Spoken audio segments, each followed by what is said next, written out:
नमस्कार, स्वागत है आपका टीवी 24 में और मैं हूं आपके साथ में श्वेता गर्ग। हम लोग रोज कोई ना कोई मुद्दा लेके आते हैं, कोई ना कोई टॉपिक लेके आते हैं जिसके रिलेटेड हम आपको जानकारी देते हैं और कुछ अगर जानकारी आपको नहीं होती है तो उस पर हम कोई ना कोई एक एक्सपर्ट ऐसा लेके आते हैं जिससे आपको जानकारी पहुंचा सकें। ऐसे ही आज हम एक जानकारी से रिलेटेड, शेयर मार्केट से रिलेटेड आज हम बात करने वाले हैं, क्योंकि शेयर मार्केट के रिगार्डिंग लोगों को जानकारी होती भी है और नहीं भी होती है और उसी में हम लोग को खामियाजा भुगतना पड़ जाता है। ठीक से जानकारी ना होने के चलते कई ऐसी समस्याएं हम लोग के सामने आ जाती हैं और हमारे पास कोई एक्सपर्ट ना होने के चलते हम लोग कोई ना कोई ऐसा कदम उठा लेते हैं जिससे हम लोग परेशान हो जाते हैं और अधूरी जानकारी से हम लोग को काफ़ी नुकसान होता है। इसी के लिए आज हमारे साथ स्टूडियो में मौजूद हैं शेयर मार्केट के एक्सपर्ट शैलेश गौर, जिनसे आज हम शेयर मार्केट पर बात करने वाले हैं। उनसे जानेंगे कि किस तरीके से शेयर मार्केट में प्रॉपर तरीके से काम किया जा सकता है और किन कारणों से हम जिसकी वजह से शेयर मार्केट में अपना पैसा लगाते हैं उसका लाभ उठा सकते हैं। तो सबसे पहले तो शैलेश जी, आपका हमारे स्टूडियो में बहुत बहुत स्वागत है। Thank you so much.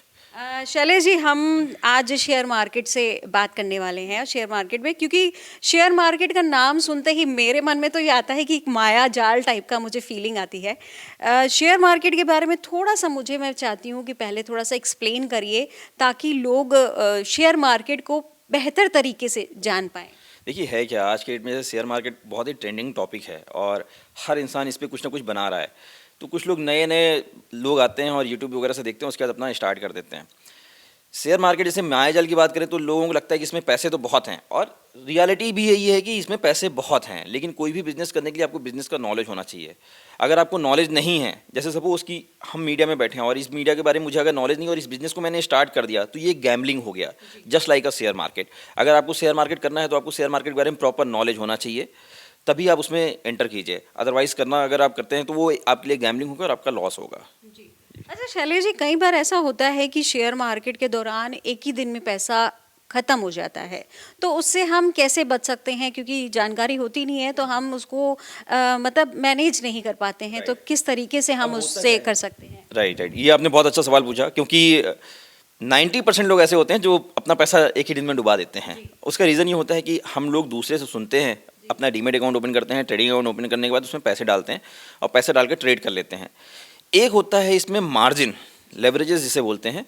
उसका मतलब ये होता है कि जैसे मान लीजिए हमने अपने अकाउंट में 1 लाख रुपए ऐड किए और 1 लाख रुपए ऐड करके जब हम इंट्राडे में ट्रेड करते हैं तो हमें मार्जिन मिलता है। जैसे अलग अलग ब्रोकर्स हैं, जैसे शेर खान है, जीरोधा है, ग्रो है, अलग अलग ऐप हैं और अलग अलग तरह का मार्जिन देते हैं। जैसे मान लीजिए अगर इंट्राडे में हम ट्रेड करें तो उसमें 10 टाइम मार्जिन मिला। तो जब हम अपना ट्रेड लगाते हैं, जैसे हमने हमारे पास तो 1 लाख रुपए है, लेकिन 1 लाख रुपए जब हमने ट्रेड लिया तो उसके बाद उसमें हमें दिखाता रहता है कि हमारे पास मार्जिन अमाउंट ज़्यादा है, तो 1 लाख में हम 10 लाख का ट्रेड ले पाते हैं। तो आपने बहुत लोगों को सुना होगा कि हमने एक दिन में 1 लाख रुपए से 2 लाख रुपए बना लिए।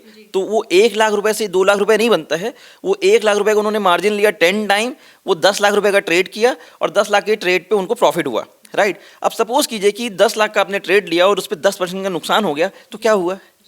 तो जब प्रॉफिट होता है तब तो प्रॉफिट को समझ में आता है और हम प्रॉफिट को बताते हैं कि हमने 1 लाख रुपए प्रॉफिट बनाया। लेकिन लॉस क्या हुआ?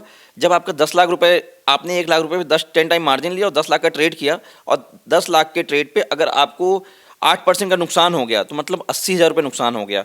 अच्छा, दूसरी सबसे बड़ी बात क्या है कि जब हम इंट्राडे में ट्रेड करते हैं तो इंट्राडे में क्या, जब जैसे आपका जो अमाउंट है वो अमाउंट अगर 80% लॉस हो जाता है तो ब्रोकर आपका स्टॉक ऑटोमेटिक स्क्वायर ऑफ कर देता है, क्योंकि जब हम बाय करते हैं या सेल करते हैं दोनों में ही ब्रोकरेज जाता है। तो जैसे इंडिया में अपने 2 एक्सचेंज हैं, एक NSE है, एक BSE है, नेशनल स्टॉक एक्सचेंज और बॉम्बे स्टॉक एक्सचेंज। इनके बीच में एक मीडिएटर होता है जो होता है ग्रो, या अलग अलग जो बहुत सारी ऐसी कंपनीज हैं जिनके थ्रू हम लोग ट्रेड को बाय या सेल करते हैं। तो खरीदने और बेचने पे इनका ही ब्रोकरेज जाता है। तो ये क्या करते हैं, जैसे 80% आपका पैसा लूज हो गया तो स्क्वायर ऑफ कर देंगे। स्क्वायर ऑफ इसलिए कर देंगे क्योंकि उनको अपना ब्रोकरेज भी चाहिए।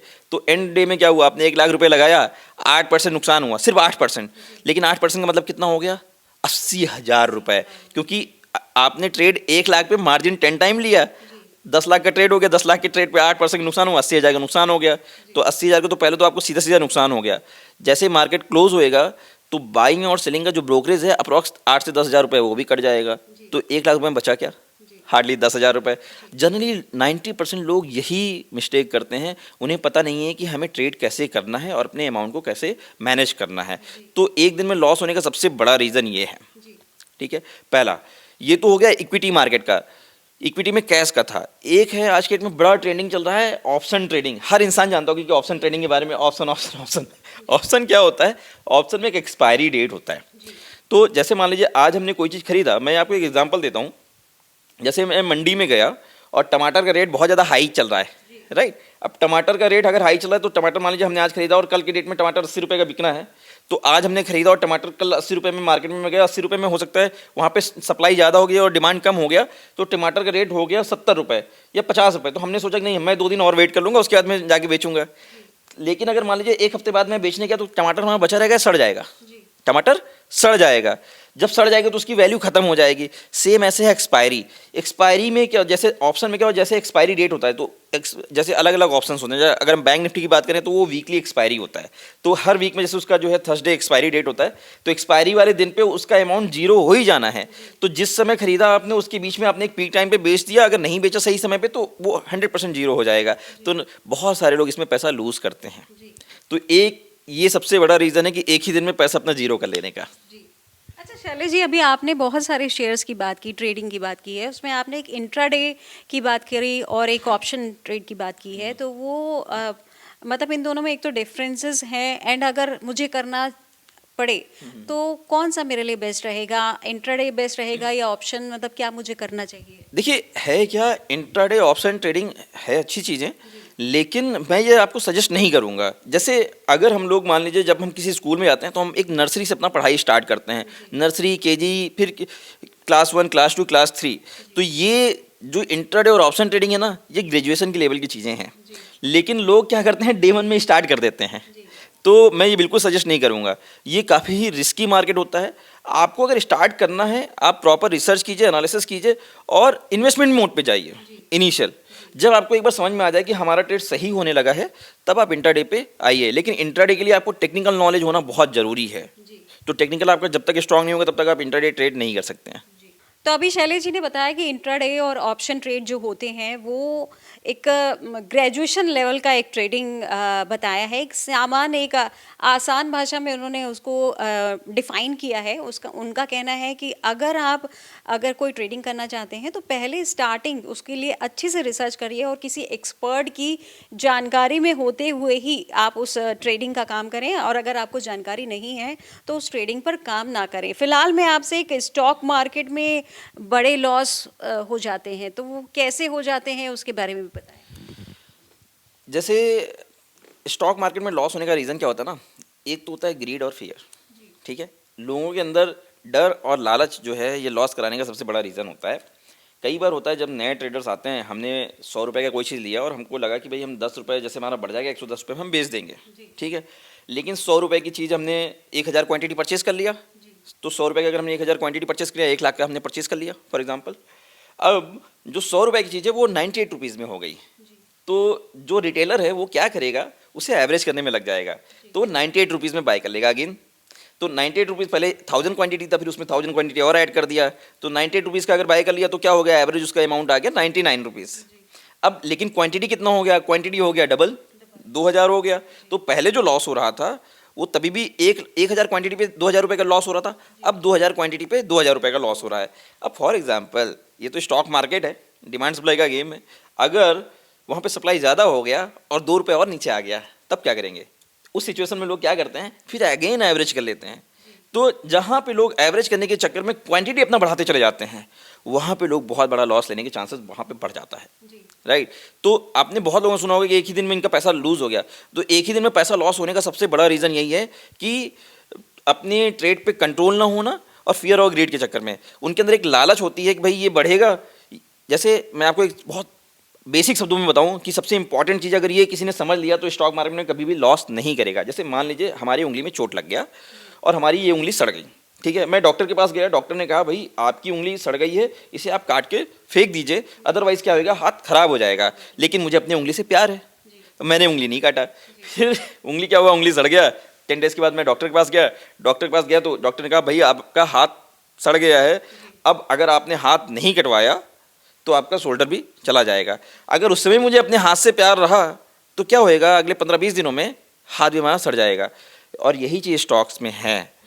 वहाँ पे आपको लॉस लेने की, जैसे जो नुकसान सहने की क्षमता है ना, वो आपको फिक्स रखनी चाहिए और वो पहले से माइंडसेट होना चाहिए। आप मार्केट में एंट्री करने के पहले आपको ये पता होना चाहिए कि entry, exit and stop loss, अगर ये 3 चीज़ आपको नहीं पता है तो आपको मार्केट में कभी एंट्री नहीं करना चाहिए। आपको अपना लॉसेस फिक्स रखने चाहिए कि भाई अब मैं 2,000 रुपये का लॉस लूँगा, 2,000 से अगर ज़्यादा लॉस होता है तो मैं तुरंत इमीडिएट निकल जाऊँगा। अगर ये आपका फिक्स है तब तो लॉस नहीं होगा, आपकी इक्विटी मतलब कैपिटल बचा रहेगा, अदरवाइज क्या आपका मेजर लॉस हो जाएगा। तो ये एक सबसे इंपॉर्टेंट चीज़ ये समझ लीजिए कि अगर आपकी उंगली सड़े तो आप उससे प्यार मत कीजिए, उसे कटा के तुरंत अलग कर दीजिए। तो ये इसलिए सबसे बड़ा एक मेजर रीज़न है कि लोगों के लॉस होने का। अच्छा शैलेश, आप मानते हैं कि स्टॉक मार्केट क्या एक गैम्बलिंग है? मैं बिल्कुल नहीं। देखिए, गैम्बलिंग हर वो चीज़ है जिस चीज़ के बारे में मुझे नॉलेज नहीं है और मैंने उसमें एंट्री कर लिया। ठीक है, मैं आपको एक बहुत बेसिक सी बात बताता हूँ कि अगर मान लीजिए किसी को एक कैफ़े खोलना है और कैफ़े खोलने के लिए आज के डेट में कितना पैसा चाहिए, एटलीस्ट कम से कम 10 to 15 लाख रुपीस, राइट। अब 15 लाख रुपए का जब आप कैफ़े खोलते हैं तो 60% जो अमाउंट होता है वो तो आपका ऑपरेशन कॉस्ट में चला जाता है, जिसमें आपका रेंट, इक्विपमेंट, फर्नीचर और बहुत सारी चीज़ें में। और जब हम कैफ़े खोलते हैं तो एटलीस्ट हम उसमें टाइम देते हैं कम से कम 2 से 3 साल का टाइम, कि 3 साल के बाद हमारा पैसा रिटर्न आना स्टार्ट हो जाएगा, पहले जितना हमारा लगा उतना ही पैसा निकल जाए। ठीक है, अब फॉर एग्जांपल मान लीजिए कि 6 महीने के बाद कोविड जैसा कोई सिचुएशन आ जाए, तो उस सिचुएशन में क्या होएगा, आपका कैफ़े बंद हो जाएगा। अब कैफ़े बंद हो जाएगा, जब आप बेचने जाएंगे तो जो आपका 15 लाख रुपए लगा हुआ है ना, रिटर्न कितना आएगा? हार्डली 15 लाख रुपए की चीज़ें जो बिकेंगी आपकी, वो 2.5 से 3-4 लाख रुपए ही निकल कर आएगा। ठीक है, एक तो ये सिनेरियो हो गया। दूसरा मैं आपको बता देता हूँ, एक तरफ है स्टॉक मार्केट। अब आपके पास 15 लाख रुपए है, आपने आँख बंद किया, आँख बंद करके आपके दिमाग में 15 कंपनी का नाम आया, आपने 15 कंपनियों में 1-1 लाख रुपए डाइवर्सिफाई करके लगा दिया, राइट। अब जो 15 कंपनियों में आपने पैसा लगाया है वो कंपनी ऑलरेडी ग्रो कंपनी है, जिसके लिए हज़ारों लोग काम कर रहे हैं। ठीक है, अब आप मुझे बताइए कि वो कैफ़े ज़्यादा रिस्की है या स्टॉक मार्केट ज़्यादा रिस्की है? आप बताइए, खुद बताइए कि कैफ़े ज़्यादा रिस्की है या स्टॉक मार्केट ज़्यादा रिस्की है? यहाँ पे आपने पैसा लगाए हैं, जब चाहें आप अपना स्टॉक बेचिए और इमीडिएट आपका पैसा आ जाएगा। दूसरी चीज़ कि 1000 लोग जो ऑलरेडी ग्रोथ कर चुके हैं और कंपनियां ऑलरेडी ग्रोथ कर रही है उसमें आपने पैसा लगाया, तो वहाँ आपका सेफ है या कैफ़े में ज़्यादा सेफ है, राइट। वो एग्जैक्टली इसलिए है क्योंकि वहाँ पे चीज़ें आपने समझ के मतलब एक जगह पे लगाया, इन्वेस्ट किया। लोग क्या करते हैं स्टॉक मार्केट में, गैम्बलिंग कहाँ पे हो जाती है, नॉलेज नहीं होता है। आपने अपने पैसे को एक ही जगह पे, सारी जगह पे पैसे इन्वॉल्व कर दिया। एक जगह पे पैसे लगाना चाहिए, लेकिन तब जब आपको स्टॉक मार्केट के बारे में नॉलेज हो। बिना नॉलेज के आपने एक ही जगह पैसा लगा दिया तो 100% आपका पैसा डूबेगा ही डूबेगा। तो मैं तो इसे बिल्कुल नहीं कहूँगा। इससे अच्छा बिजनेस अगर मैं कहूँ तो मुझे और कुछ समझ में आता नहीं है। तो ये एक प्योर बिजनेस है। आपको किसी भी बिजनेस के बारे में अगर आपको नॉलेज है तभी आपको बिजनेस करना चाहिए, अदरवाइज नहीं करना चाहिए। अदरवाइज हर बिजनेस आपके लिए गैम्बलिंग है, तो ये गैम्बलिंग बिल्कुल नहीं है। जी। अच्छा शैलेश जी, अगर मैं कुछ काम करना चाहूँ तो मार्केट में पैसा बनाने के लिए क्या महत्वपूर्ण होता है, जिससे मतलब मैं अपने एक अपना बिजनेस अगर डालना चाहूँ या इवन स्टॉक मार्केट में ही करना चाहूँ तो मार्केट में पैसा बनाने के लिए क्या महत्वपूर्ण होता है? देखिए, सबसे इंपॉर्टेंट जैसे भी मैंने आपको बताया कि पहली चीज़ तो जिस बिजनेस में आपको जाना है उस बिजनेस का आपको नॉलेज होना चाहिए, प्रॉपर नॉलेज होना चाहिए। और जिस जगह पर आप पैसे लगा रहे हैं आपको, क्योंकि हम अगर एक छोटी सी अगर गाड़ी भी देते हैं ना सर्विसिंग करने के लिए, तो कई बार लोग वहाँ पे खड़े होकर देखते रहते हैं कि हमारी गाड़ी में कुछ होता नहीं रहा 19-20, और यहाँ पे तो हम अपने पूरा कमाया वो सारा पैसा लगा दे रहे हैं। तो यहाँ पे अगर हम बिना नॉलेज के अगर लगाएं, किसी की कहीं सुनाई बातों पे अगर कर दें तो वो तो लॉस होगा लोग। तो सबसे इंपॉर्टेंट ये, अगर आपको पैसा कमाना है तो पेशेंस आपके अंदर चाहिए। दूसरा, स्टॉक मार्केट में अगर पैसा कमाना है तो आपको अपने अंदर से फियर और ग्रीड, ये दोनों को, डर और लालच, इसे एकदम पूरी तरह से ख़त्म करना पड़ेगा और डिसिप्लिन में रह के काम करना पड़ेगा। तो आप यहाँ से 100% पैसा बनाएंगे। डिसिप्लिन सबसे इंपॉर्टेंट है स्टॉक मार्केट में। तो शैलेश जी, आप अभी जितना बहुत इंटरेस्टिंग तरीके से आप हमको स्टॉक मार्केट के बारे में बता रहे हैं, तो फिलहाल ये है कि क्या अगर मैं स्टॉक मार्केट में इन्वेस्ट करना चाहूँ तो क्या मैं भी करोड़पति बन सकती हूँ, और क्या और लोग भी करोड़पति बन सकते हैं? डेफिनेटली अब करोड़पति बन सकते हैं। करोड़पति बनने में कोई इंसान किसी को रोकता नहीं है, ठीक है। लेकिन करोड़पति बनने के लिए क्या है, एक डिसिप्लिन होता है जिसे आपको फॉलो करना पड़ता है। आपको अपने लाइफ में कुछ रूल बनाने पड़ते हैं, उस रूल को फॉलो करने पड़ते हैं। और अगर आपने रूल को फॉलो किया तो प्रोबेबिलिटी बहुत हाई हो जाती है। मैं 100% तो नहीं कहूँगा, लेकिन प्रोबेबिलिटी जो है ना वो बहुत हाई हो जाती है कि आप करोड़पति बन जाएं। मैं आपसे एक छोटा सा क्वेश्चन करता हूँ, और ये बहुत ही मज़ेदार क्वेश्चन है। क्वेश्चन ये है कि मैं एक तरफ 1 करोड़ रुपए रखता हूँ और दूसरी तरफ मैं 1 रुपये रखता हूँ, राइट। अब यहाँ पे ऑप्शन मैं आपको देता हूँ कि 1 करोड़ रुपए आप चाहें तो तुरंत उठा लें, 1 रुपये आपको पैसा तो मिलेगा लेकिन हर दिन डबल होकर के मिलेगा, और सिर्फ 31 दिन तक का, 31 दिन तक का आपको 1 रुपये डबल होकर के मिलेगा। तो मैं आपसे जानना चाहूँगा कि आप 1 रुपये उठाएंगी या 1 करोड़ रुपए उठाएंगे? वैसे तो सही बताऊं शैलेश जी, मुझे आपकी जितना इतना ज्ञान नहीं है, लेकिन जैसा आपने ऑप्शन मुझे दिया है उस अकॉर्डिंगली तो मुझे लगता है कि 1 करोड़ एक ही बार में उठाना ज़्यादा बेस्ट है रेदर देन 1 रुपये लेने के। ओके, देखिए आप ही नहीं, अगर हम नॉर्मल किसी भी ऐसे 100% लोग से पूछें ना, तो उसमें से 90% लोग का आंसर यही आएगा कि हम 1 करोड़ रुपए उठा लें, क्योंकि 1 करोड़ रुपए हमें at a time same time पे दिख रहा होता है। और हम जब 1 रुपये का कैलकुलेट करने जाते हैं ना, और क्योंकि दिन सिर्फ 31 दिन हमने बोला, अब 31 दिन के लिए अगर हमने जब बोला और 1 रुपये जब हम उठाने जाते हैं, तो 1 रुपये का हम कैलकुलेट कैसे करते हैं? पहले दिन 1 रुपये, दूसरे दिन 2 रुपये, तीसरे दिन 4 रुपये, फिर 6 रुपये, 8 रुपये, 10 रुपये, लमसम 15-16 दिन में 30-32 हज़ार रुपये होता है। लेकिन अगर हम इसे 31 दिन में कैलकुलेट करते हैं तो देखते हैं कि अप्रॉक्स कितना पैसा हो जाता है। बस गिव मी 1 सेकंड, हम थोड़ा सा कैलकुलेटर ओपन कर लेते हैं और इमीडिएट हम कैलकुलेट भी कर लेते हैं, ठीक है।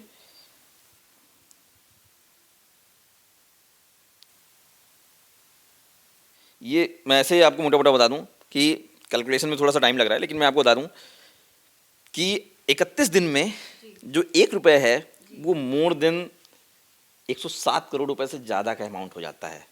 और कैसे? क्योंकि ये पावर ऑफ कंपाउंडिंग है। Power of compounding. यस, मैंने आपसे क्या बोला कि 1 रुपये आपको हर दिन डबल होकर के मिलेगा, ठीक है। अब हर दिन डबल होकर के मिलने का मतलब ये है कि आज 1 रुपये, कल 2 रुपये, परसों 4 रुपये, नरसों 8 रुपये, फिर 16, फिर 32, फिर 64, ऐसे करके जब हम 31 दिन पे जब कैलकुलेट, जब लास्ट डे पे जब हम पहुंचते हैं ना, तो लमसम 107 करोड़ या और से ज़्यादा अमाउंट है। मैं अभी एग्जैक्ट अमाउंट काउंट नहीं किया, लेकिन ये आपको लमसम 100 करोड़ के ऊपर का ही अमाउंट बनता है। और जो 29 दिन में जो आपको पैसा मिला है उससे भी कैलकुलेट कर देंगे तो लमसम हम लोग 200 करोड़ के अप्रॉक्स पहुंच जाएंगे। ये 1 रुपये की ताकत थी। ये तो बहुत इंटरेस्टिंग था। तो मतलब मैंने तो ये सोचा भी नहीं था कि इस तरीके से हो सकता है। फिलहाल शैलेश जी, एक और ये है कि आपने आज तक जितने लोगों को भी सजेस्ट किया है तो वो कितना बेनिफिशियल रहा है और कितना क्या चीज़ क्या लोगों को बेनिफिट हुआ है उसमें? Yes, definitely. वैसे तो मैं अभी आपको रिसेंट का बता देता हूँ, मैं जून से लेकर के अभी तक लमसम जो है 40 स्टॉक लोगों को रिकमेंड किया था, और 40 स्टॉक में से हम ये कह सकते हैं 38 स्टॉक हमारे ऐसे थे जिसमें more than on an average अगर हम देखते हैं तो मोर देन 50% एबव रिटर्न रहा है। और 50% एबव का रिटर्न एक बड़ा रिटर्न होता है। हम किसी भी चीज़ से अपना कैलकुलेट कर लेते हैं, चाहे हम म्यूचुअल फंड हो, चाहे SIP हो, चाहे FD हो, RD हो, अगर हम किसी से भी कंपेयर करते हैं तो 50% का रिटर्न बहुत बड़ा रिटर्न है। लाइव अगर किसी को देखना है तो हमने एक चैनल अपना बनाया था, अभी यूट्यूब पे हमने एक ही दिन क्रिएट किया, उसके बाद फिर टाइम नहीं मिल पाया, तो मैंने उस पर 4 स्टॉक लोगों को रिकमेंड कर दिए थे। उसमें से ये अप्रॉक्स सितंबर 18 तारीख को जब भी मैं कोई स्टॉक रिकमेंड करता हूँ तो इवन मैं उस पर डेट भी मेंशन कर देता हूँ। तो हमारे अपने 2 तरह के क्लाइंट हैं, एक तो हमने बना दिया पब्लिक प्लेटफॉर्म, तो उस पर मैंने 4 स्टॉक अपडेट किए थे। बाकी हमारे जो पर्सनल क्लाइंट हैं उनको मैं मतलब ऐसे पर्सनल गाइड करता हूँ, जो कि मैं पब्लिक में नहीं उसको इन्फॉर्म करता हूँ। लेकिन जो पब्लिक पे मैंने इन्फॉर्म किया ना, उसका भी रिजल्ट कोई भी देख सकता है। तो उसमें एक स्टॉक था गोल्ड स्टार पावर, 18 सितंबर को मैंने 9 रुपये 75 पैसे में रिकमेंड किया था, और 16 अक्टूबर, सितंबर और अक्टूबर की मैं बात कर रहा हूँ, 16 अक्टूबर को जो उसका प्राइस था वो 23 रुपये था। तो 9 रुपये 75 पैसे का जो हमने रिकमेंड किया था ना, विद इन अ मंथ 23 रुपये का था, अप्रॉक्स 130% का रिटर्न रहा, राइट। दूसरा एक था मगज सुगर करके 708 रुपये में हमने रिकमेंड किया था, लमसम 1.5 से 2 महीने में वो 835 रुपये का गया, लमसम 20 से 25% का रिटर्न रहा, ठीक है। तीसरा है प्राइम इंडस्ट्रीज करके हमने एक रिकमेंड किया था, 150 रुपीज़ समथिंग में मैंने रिकमेंडेशन था मेरा। ये सब मैं सितंबर की बता रहा हूँ आपको। 150 रुपये में कुछ हमने रिकमेंड किया था, और ये आज की डेट में करंट मार्केट उसका है वो लमसम 180-185 रुपये के करीब का है। एक बहुत मज़ेदार स्टॉक है जिसमें मैंने भी अपना कुछ पैसा उसमें इन्वेस्ट किया था, मर्क्यूरी EV टेक के 45 रुपये समथिंग का था प्राइस जब मैंने इन्वेस्ट किया था, और आज की डेट में उसका प्राइस है 123 रुपये। जो उसका अभी हाईएस्ट गया था 143 रुपये गया था, तो ऑलमोस्ट विद इन 2 मंथ्स के अंदर हम देखते हैं तो लमसम 300% का रिटर्न रहा है। ये तो मैं लाइव मार्केट की बता रहा हूँ कि कोई कभी भी जाके देख सकता है। तो ये है, ये रिजल्ट है। हाँ।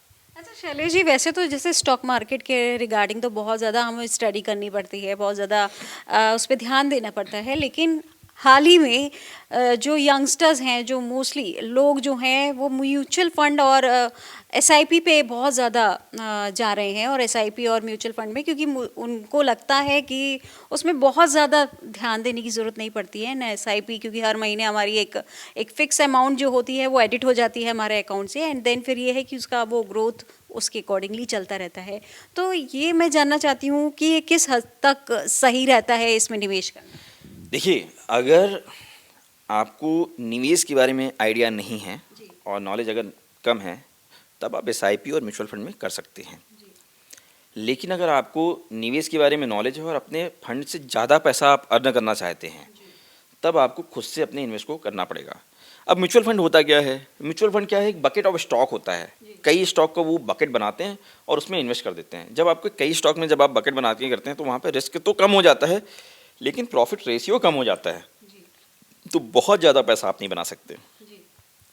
तो हम ये कह सकते हैं कि एक ये ट्रैप भी कह सकते हैं, और दूसरा ये भी कहा जा सकता है कि आपका पैसा सुरक्षित रहता है। लेकिन अगर मुझसे कोई पर्सनली अगर बोले तो मैं कभी म्यूचुअल फंड किसी को सजेस्ट नहीं करूँगा। मैं सजेस्ट हमेशा यही करूँगा कि आपको स्टॉक मार्केट के बारे में थोड़ा सा रिसर्च करना चाहिए। नहीं अगर आता है तो एक्सपर्ट्स के थ्रू सीखना चाहिए। जैसे मेरा अपना इंस्टीट्यूट भी है, मैं सिखाता भी हूँ, मैं ऑनलाइन ट्रेनिंग भी देता हूँ, पोर्टफोलियो मैनेजमेंट का भी काम करता हूँ। अगर किसी को सीख रहा है तो हम सिखा भी सकते हैं। आपको सीखना चाहिए, जिसके लिए आप हार्डली 2 से 3 महीने का टाइम देंगे। जब सीख के आप अपना पैसा खुद से इन्वेस्ट करेंगे ना, तब आपको रिटर्न समझ में आएगा कि क्या रिटर्न है। तो म्यूचुअल फंड वगैरह तो मैं तो सजेस्ट नहीं करूंगा, क्योंकि वहाँ पे भी जब म्यूचुअल फंड में आप पैसे डालते हैं तो वहाँ भी बोलता है कि आप जो है जोखिमों के अधीन हैं और उसके ऊपर भी कंसेंट साइन करा लिया जाता है। जब ऑलरेडी आप वहाँ पे जोखिम ले ही रहे हैं तो जोखिम लीजिए और ज़्यादा पैसे कमाइए, क्योंकि आपके अपने पैसे पे जितना आपको इमोशंस उससे कनेक्ट करेगा ना, उतना किसी दूसरे पर्सन को नहीं कनेक्ट करेगा। तो आपको अपने पैसे का ज़्यादा ध्यान रहेगा। ठीक है, तो मैं तो हमेशा सजेस्ट करूंगा कि भाई आप खुद से सीखिए और स्टॉक्स पे इन्वेस्ट कीजिए। हाँ, म्यूचुअल फंड में कर सकते हैं। अगर आपके पास टाइम नहीं है, आपके पास सीखने का टाइम नहीं है, आप सोचते हैं कि बस हमारा पैसा थोड़ा थोड़ा अपना बढ़ता रहे, तो आप डेफिनेटली म्यूचुअल फंड में जा सकते हैं। अच्छा शैलेश जी, ये होता है कि एक पहली बात तो ये है कि गरीब और धनवान में क्या अंतर होता है, क्योंकि जैसा मैंने अभी स्टार्टिंग में ही आपको बोला कि मुझे शेयर मार्केट एक माया जाल टाइप का फीलिंग आती है, क्योंकि जिसकी नॉलेज नहीं होती है तो उसमें आदमी, जिसको नॉलेज नहीं होती वो तो डूब जाता है, और जिसको नॉलेज होती है वो उठता जाता है। तो उसमें मैंने अधिकतर जो अपना ऑब्जर्वेशन में बता रही हूँ, उसमें ऑब्जर्व किया है कि गरीब आदमी और गरीब और अमीर आदमी और अधिक अमीर होता जाता है। तो इस चेन को हम कैसे बदल सकते हैं, ब्रेक कर सकते हैं? डेफिनेटली। देखिए, है क्या, हम इसे कहते हैं अपने लैंग्वेज में सिस्टम थिंकिंग। अब सिस्टम थिंकिंग क्या होता है कि जैसे जो गरीब है उनका एक अपना माइंडसेट होता है, या जो अमीर है उनका भी एक अपना माइंडसेट होता है। तो आप बेसिक समझिए कि जो मिडिल क्लास या लोअर मिडिल क्लास के जो भी लोग होते हैं, उनका जॉब करते हैं या तो छोटा अपना कोई भी बिजनेस करते हैं, व्हाटएवर, और वो जब लोन लेते हैं तो लोन लेके क्या करते हैं, लोन लो के 2 ही काम करते हैं। पहला होता है या तो घर खरीदते हैं या तो गाड़ियाँ खरीदते हैं, और ज़िंदगी बीत जाती है किसमें, ईएमआई भरने में। लेकिन जो अमीर लोग होते हैं ना, वो लोन लेते हैं, उस पैसे का बिजनेस करते हैं, उस बिजनेस से जो पैसे जनरेट होते हैं उससे वो इंटरेस्ट पे करते हैं, वो पैसे से पैसा बनाते हैं। आज के डेट में किसी भी बड़ी कंपनी का आप नाम ले लीजिए, किसी भी बड़ी कंपनी का, चाहे वो अडानी हो या अंबानी हो, व्हाटएवर कोई भी कंपनी हो, उनके ऊपर देखिए कि बैंक का लोन कितना है। जिसके ऊपर जितना बड़ा बैंक का लोन, उतना अमीर इंसान है आज के डेट में, क्योंकि वो पैसे से पैसे बना रहे हैं और हम क्या कर रहे हैं, हम उनके लिए इंटरेस्ट पे कर रहे हैं। तो एक तो ये रीज़न है कि अमीर और अमीर होता जा रहा है, गरीब और गरीब होता जा रहा है। सिर्फ और सिर्फ माइंडसेट की बात है। ठीक है, दूसरा हम लोग सोचते हैं कि हम ये नहीं कर सकते। अच्छा, एक बहुत बड़ी बात है कि जैसे सिस्टम थिंकिंग की बात करें, जब आप कुछ अचीव करते हैं, जैसे सपोज कि क्लास में कोई इंसान जब कुछ अचीव करता है, कोई टॉपर बच्चा होता है ना, और उसने टॉप कर लिया एक बार, तो उसे क्लास में टीचर भी सपोर्ट करते हैं, स्टूडेंट भी सपोर्ट करते हैं, और उसे ज़्यादा से ज़्यादा अपॉर्चुनिटीज़ मिलती हैं, कहीं से कोई कंपटीशन आता है उसे ही पार्टिसिपेट करने का मौका मिलता है। तो जो आदमी ऑलरेडी अमीर बन गया है ना, उसके पास अपॉर्चुनिटीज़ और ज़्यादा से ज़्यादा आते रहते हैं। जो इंसान जैसे फेलियर है या नहीं हो पाया है, तो लोग उसे और साइड बाइकआउट करते चले जाते हैं। तो यहाँ पे क्या है, आपको अपना माइंडसेट चेंज करना पड़ेगा, आपको उस पर्सन के जैसा सोचना पड़ेगा जो अमीर इंसान है, उसके हिसाब से आपको सोचना पड़ेगा और उसके अकॉर्डिंग आपको फॉलो करना पड़ेगा। इनिशियल डेज में आपके लिए वो चैलेंजिंग होगा, क्योंकि सोसाइटी आपको एक्सेप्ट नहीं करेगी, लेकिन धीरे धीरे करके आपको जब एक्सेप्ट करना स्टार्ट कर देगी तो डेफिनेटली आप एक पथ पे चलना स्टार्ट कर देंगे। एक बहुत बड़ी कहावत है कि जैसी संगति वैसी रंगति, ये आपने सुना होगा। संगत का असर बहुत बड़ा होता है। तो आपको लाइफ में जो चीज़ें चाहिए वैसे लोगों के साथ में हो लीजिए। आपको 100% तो नहीं मिलेगा, लेकिन 50% तो मिल जाएगा। तो ये सबसे इम्पॉर्टेंट चीज़ है कि अगर इस चेन को ब्रेक करना है तो अपनी संगत ही आप बदल दीजिए। या तो संगत अच्छी होनी चाहिए या तो आप अकेले हो जाइए। तो ये थे हमारे साथ शेयर मार्केट के एक्सपर्ट शैलेश गौर, जिनसे आज हमने शेयर मार्केट से रिलेटेड काफ़ी अच्छी जानकारी इनसे ली। उन्होंने कहा कि शेयर मार्केट में अगर आप पैसा लगाना चाहते हैं तो बहुत ही अच्छा है, लेकिन आप किसी एक्सपर्ट की सलाह पे ज़रूर काम करें। और दूसरी चीज़ उन्होंने ये बताई कि आपका जो माइंडसेट होता है उसको थोड़ा बदलने की ज़रूरत है। अगर आप चाहते हैं आगे बढ़ना तो अपने माइंडसेट को पहले चेंज करें, तभी आप आगे बढ़ सकते हैं। ऐसे ही और जानकारी के साथ देखते रहिए TV24। नमस्कार।